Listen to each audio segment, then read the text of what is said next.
ब्रह्मा गुरु विष्णु गुरुदेवो महेश्वरा गुरु साक्षात् परब्रह्म तस्मै श्री गुरुवे नमः नमः।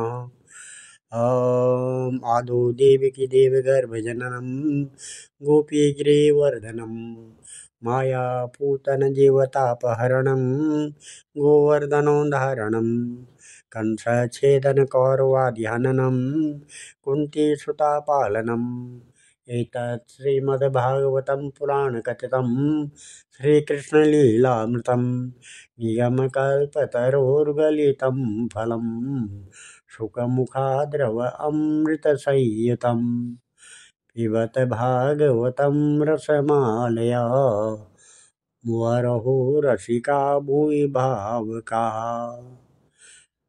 भगवान श्री कृष्णचंद्र नारायण जी के चरण कमलों में नतमस्तक होकर के गुरु श्री वेद व्यास जी, गुरु श्री माधवाश्रम जी, गुरु श्री आदि गुरु शंकराचार्य जी, गुरु श्री नारद जी, गुरु श्री सुखदेव जी, गुरु श्री सुत जी के चरण कमलों में नतमस्तक होकर के मैं ये श्रीमद् भागवत महापुराण के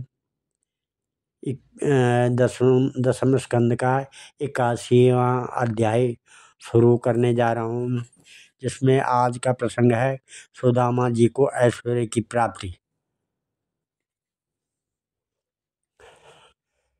हम श्री शुकोवाच साहित्यं द्विजमुखेन सहस्रं कथयन् हरि सर्वभूतमनोविज्ञ स्वयमाना उवाच तां ब्रह्मण्यो ब्राह्मणं कृष्णो भगवान् प्रहसन् प्रियं प्रेम्णा निरीक्षणं नयनेव प्रेक्षन् खलु सतां गतिः। श्री सुखदेव जी कहते हैं, प्रिय परीक्षित, भगवान श्री कृष्ण सबके मन की बात जानते हैं। वे ब्राह्मणों के परम भक्त, उनके क्लेशों के नाशक तथा संतों के एकमात्र आश्रय हैं। वे पूर्वोक्त प्रकार से उन ब्राह्मण देवता के साथ बहुत देर तक बातचीत करते रहे। अब वे अपने प्यारे सखा उन ब्राह्मण से सुदामा ब्राह्मण से तनिक मुस्कुराकर विनोद करते हुए बोले। उस समय भगवान श्री कृष्ण उन ब्राह्मण देवता की ओर प्रेम भरी दृष्टि से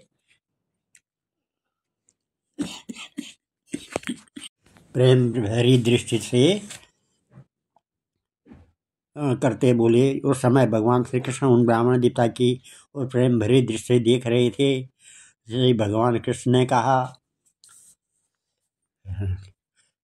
कि मद उपायमानीतं ब्रह्मन् मे बहुतं गृहात् अन्वाप्युपायितं भक्ते प्रेम्णा भूरेव मे भवेत् भूर्यप्यभक्तोपहितं न मे तोषाय कल्पते पत्रं पुष्पं फलं तोयं यो मे भक्त्या प्रयच्छति तदहं भक्त्योपहतामश्रामि पहेतात्मना इत्युक्तोऽपि द्विजस्तस्मै पीडिते पते श्रियः पृथक् प्रसूति राजन्न प्रायच्छादवाङ्मुखं सर्वभूतात्मकं साक्षात् तस्य गमनकारणं विज्ञानचिन्तयन्नायं श्रीकामो महाभयात् पुरा पत्न्या पतिव्रतायासु सखा प्रिय चिकीर्षया प्राप्तो मामस्य दास्यामि सम्पदो मर्त्यदुर्लभा इत्थं विचिन्त्य वसनाच्चिरबद्धा द्विजन्मनः स्वयं जहार किमिदम् इति पृथक् तण्डुलान् नन्वेतदुपनीतं मे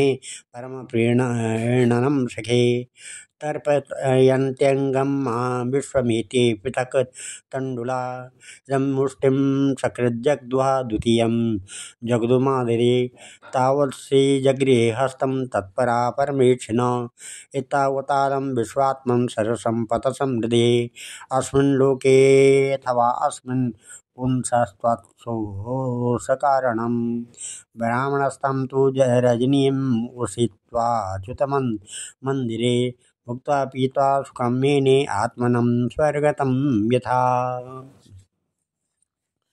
श्री भगवान ने कृष्ण का ब्रह्मन आप अपने घर में मेरे लिए क्या उपहार लाए हैं? आप अपने घर से मेरे लिए क्या उपहार लाए हैं? मेरे प्रेमी भक्त जब प्रेम से थोड़ी सी वस्तु भी मुझे अर्पण करते हैं तो वह मेरे लिए बहुत हो जाती है, परंतु मेरे अभक्त यदि बहुत सी सामग्री भी मुझे भेंट करते हैं तो उससे मैं संतुष्ट नहीं होता। जो पुरुष प्रेम भक्ति से फल फूल अथवा पत्ता पानी में से कोई भी वस्तु मुझे अर्पित करता है तो मैं उस शुद्ध चित्त भक्त का वह प्रेमोपहार केवल स्वीकार ही नहीं करता बल्कि तुरंत तुरंत भोग लगा लेता हूँ। परीक्षित, भगवान श्री कृष्ण के ऐसे कहने पर भी उन ब्राह्मण देवता ने लज्जावश उन लक्ष्मीपति को वे 4 मुट्ठी चिवड़े नहीं दिए। उन्होंने संकोच से अपना मुंह नीचे कर लिया था। परीक्षित, भगवान श्री कृष्ण समस्त प्राणियों के हृदय का एक एक संकल्प और उनका अभाव भी जानते हैं। उन्होंने ब्राह्मण के आने का कारण और उनके हृदय की बात जान ली। अब वे विचार करने लगे कि एक तो यह मेरा प्यारा सखा है, दूसरे इसने पहले कभी लक्ष्मी की कामना से मेरा भजन नहीं किया है। इस समय वह अपनी पतिव्रता पत्नी को प्रसन्न करने के लिए उसी के आग्रह से यहाँ आया है। अब मैं इसे ऐसी संपत्ति दूंगा जो देवताओं के लिए भी अत्यंत दुर्लभ है। भगवान श्री कृष्ण ने अपने विचार करके उनके वस्त्रों में से चिथड़े की एक पोटली में बंधा हुआ चिवड़ा यह क्या है ऐसा कहकर स्वयं ही छीन लिया और बड़े आदर से कहने लगे, प्यारे मित्र, या तो तुम मेरे लिए अत्यंत प्रिय भेंट ले आए हो। ये चिवड़े न केवल मुझे बल्कि सारे संसार को तृप्त करने के लिए पर्याप्त हैं। ऐसा कहकर वे उसमें से एक मुट्ठी चिवड़ा खा गए और दूसरी मुट्ठी जो ही भरी त्यों ही रुक्मिणी के रूप में स्वयं भगवती लक्ष्मी जी ने भगवान श्री कृष्ण का हाथ पकड़ लिया। क्योंकि वे तो एकमात्र भगवान के परायण हैं, उन्हें छोड़कर और कहीं जा नहीं सकती है। रुक्मिणी जी ने कहा, विश्वात्मन, बस मनुष्य को इस लोक में तथा मरने के बाद परलोक में भी समस्त संपत्तियों की समृद्धि प्राप्त हो करने के लिए यह एक मुट्ठी चिवड़ा ही बहुत है, क्योंकि आपके लिए इतना ही प्रसन्नता का हेतु बन जाता है। परीक्षित, ब्राह्मण देवता उस रात को भगवान श्री कृष्ण के महल में ही रहे।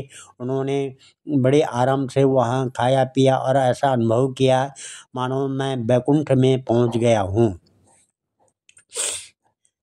श्रोभूते विषभावेन स्वसुखेनाभिवन्दित जगाम स्वालयं तात पत्यानुव्रजनन्दिन स चालब्ध्वा धनं कृष्णान् तु याचितावान् स्वयं स्वगृहं व्रीडिते गच्छन् महद्दर्शननिवृत्ता। ओहो ब्रह्मण्यदेवस्य दृष्ट्वा ब्रह्मण्यतामयः यद् दरिद्रतमो लक्ष्मीलिष्टो बिभ्रतो रसि क्वाहं दरिद्र पापीयान् क्व कृष्ण श्रीनिकेतन ब्रह्मबन्धुरिदं स्माहं भावुभ्यां परिरम्भिता निवासिता प्रयाजुष्टे पर्यङ्के भ्रातरौ यथा महिषा बीजतौ श्रान्तो बालव्याजनहस्तया शुश्रूषया परमया पादसंवाहनानिभिः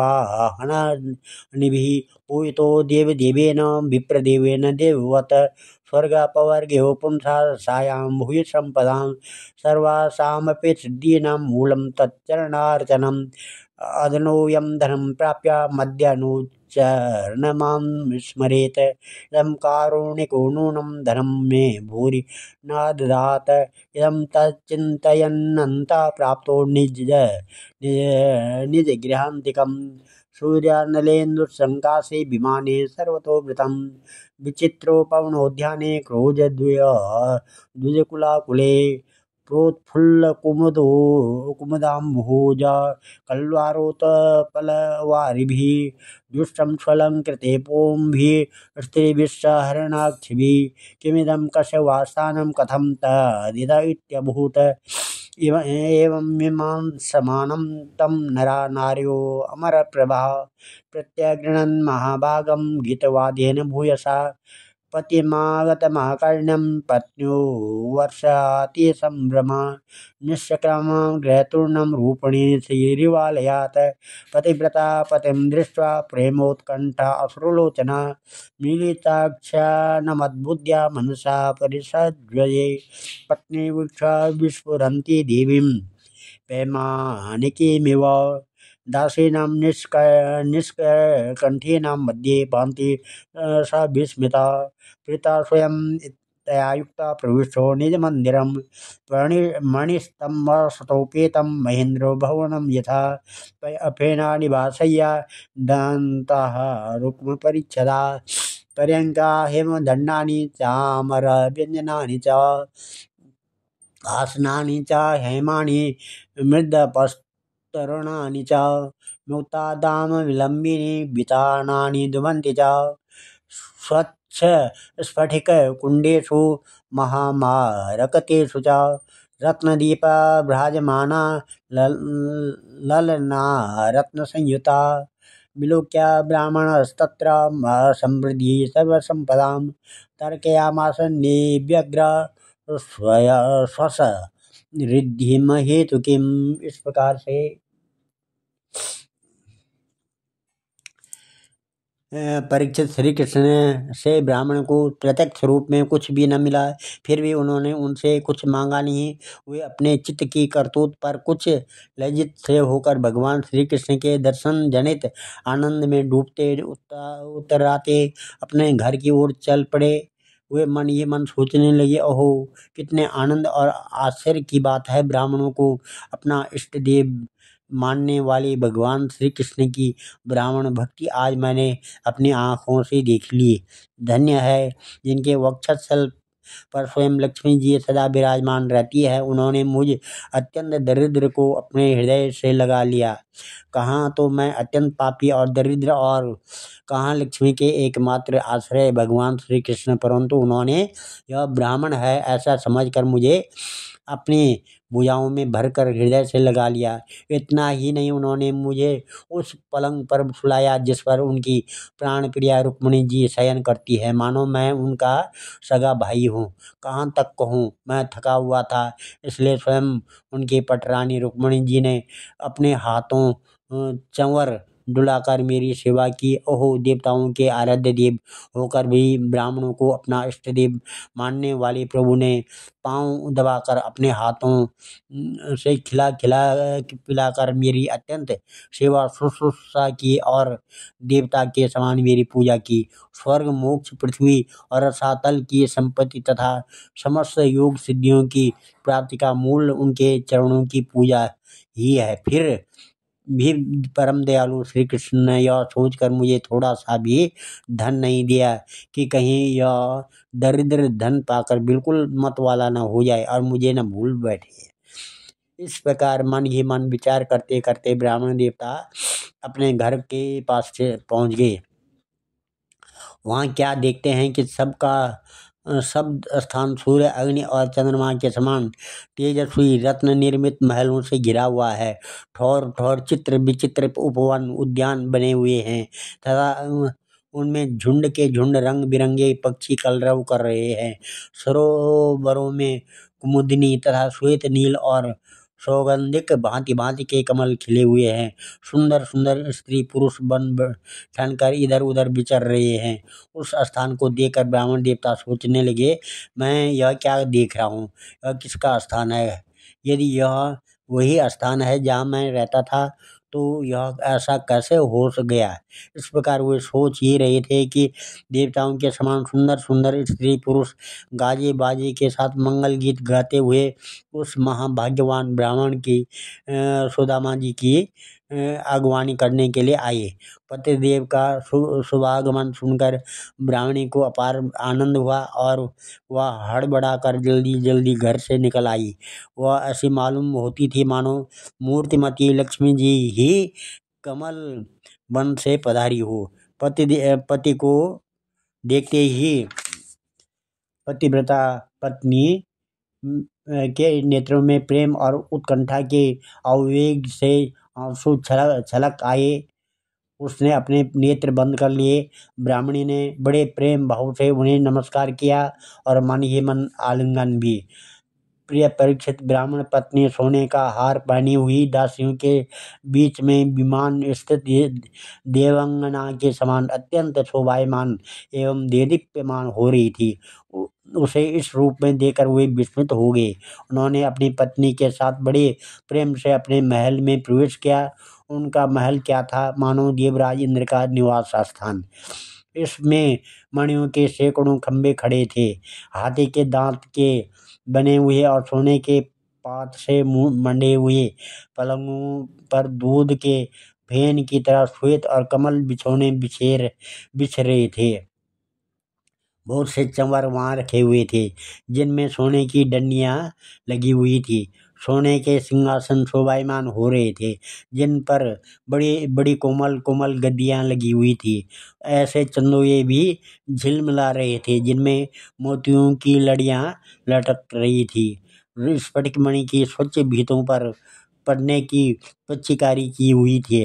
रत्न निर्मित स्त्री मूर्तियों के हाथों में रत्नों के दीपक जगमगा रहे थे। इस प्रकार समस्त संपत्तियों की समृद्धि देखकर और उसका कोई प्रत्यक्ष कारण न पाकर बड़ी गंभीरता से ब्राह्मण देवता विचार करने लगे कि मेरे पास इतनी संपत्ति कहाँ से आ गई।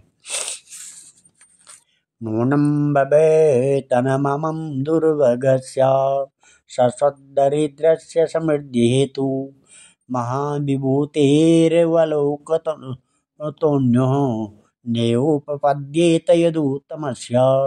नन्वब्रुवाणं दिशते समक्षं याचिष्णवे भूर्यपि भूरिभूय पर्जन्यवत्तत् स्वयमीक्षमाणो दासारकाणां ऋखवत्सखामि किञ्चित् करोत्युर्वपि यत् स्वदत्तं सुहृत्कृतं फल्गुवपि भूरिकारी मयोपनीतं पृथकैकमुष्टिं प्रत्यग्रहीतं प्रतयुतो महात्मा तस्यैव मे सौहृदसख्यमैत्री दास्यं पुनर्जन्मनि जन्मनि स्यात् महानुभावेन गुणालयेन विसज्जतस्तत्पुरुषप्रसङ्गः। भक्ताय चित्रा भगवान् हि सम्पदो राजं विभूतेर्न समर्थयत्यज अदीर्घबोधाय विचक्षण स्वयं पश्यन्निपातं धनिनं मदोद्धवम्। इस प्रकार से उन्होंने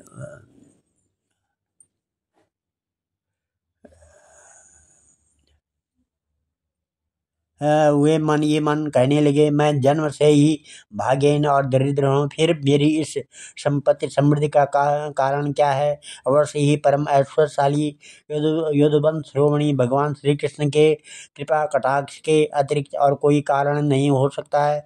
यह सब कुछ उनकी करुणा की ही देन है।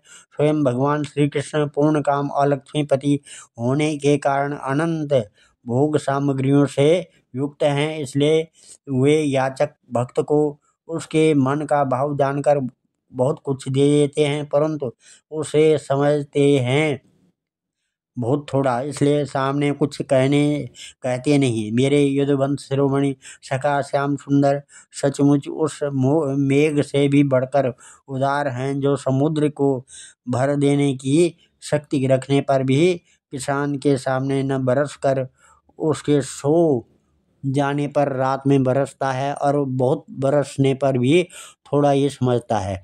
मेरे प्यारे सखा श्री कृष्ण देते हैं बहुत, पर उसे मानते हैं बहुत थोड़ा, और उनका प्रेमी भक्त यदि उनके लिए कुछ भी कर दे तो वे उनकी बहुत मान लेते हैं।